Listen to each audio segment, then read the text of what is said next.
मासिक शिशु संवाद पत्र शिशु समाचार पक्षर सुखलता बालिका स्मृति उच्च विद्यालय रे पूर्वतन राष्ट्रपति डॉक्टर एपीजे अब्दुल कलाम को जन्म जयंती रे विश्व विद्यार्थी दिवस पालित हो जाइछि। मुख्य अतिथि महंत शुभानंद जी महाराज, उपदेष्टा चक्रधर महापात्र, प्रधान शिक्षयित्री सुचरिता प्रतिहारी, शिक्षाविद अविनाश रथ, शिवसुंदर मिश्र, संघमित्रा दास अतिथि भाव जोगदे कहले जे कठोर परिश्रम, निष्ठा, संकल्प और स्वप्न विद्यार्थी को सफलतार मार्ग देखाए, ठीक जहाँ कलाम को क्षेत्र में घटिथिला। प्रथम पर्व रे आईनजीवी तथा परिचालना मंडली सदस्य शरद कुमार रायगुरु अब्दुल कलाम को उपरे आधारित प्रश्न मंच कार्यक्रम संयोजन करी पिलामानकु कलाम को जीवनी बंटन करा जायतिला। प्रारंभ रे शिशु समाचार संपादक सुकांत पंडा अतिथि परिचय प्रदान सह पिलामानकु कलाम को बाणी कहिथिले। विद्यालय स्तरीय प्रतियोगिता रे वक्तृता रे सद्यंत शतपथी, दिव्याशा मिश्र, एंजेला अपूर्व दास यथाक्रमे प्रथम, द्वितीय, तृतीय स्थान, वरिष्ठ विभाग रे अनुष्का महांती, दिव्यांशी महापात्र, अनुष्का राय यथाक्रमे प्रथम, द्वितीय, तृतीय स्थान, वरिष्ठ विभाग रे संदीप जेना, संभव होता, संचित प्रियदर्शिनी, संचिता प्रियदर्शिनी देवता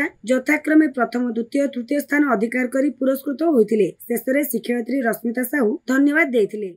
मु सुकांत पंडा, संपादक शिशु समाचार।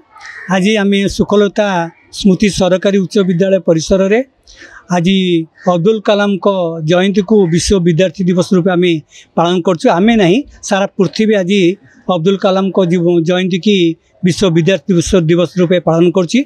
आमर ये पालन परिप्रेक्षी रे आमे विद्यालय स्तरीय चित्रांकन एवं वक्तृता प्रतियोगिता ये विद्यालय आयोजन करथिलु।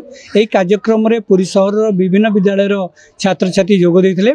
आज से कृति प्रतियोगी मान को आज आमर संबर्धित करछु एवं पुरस्कृत करछु।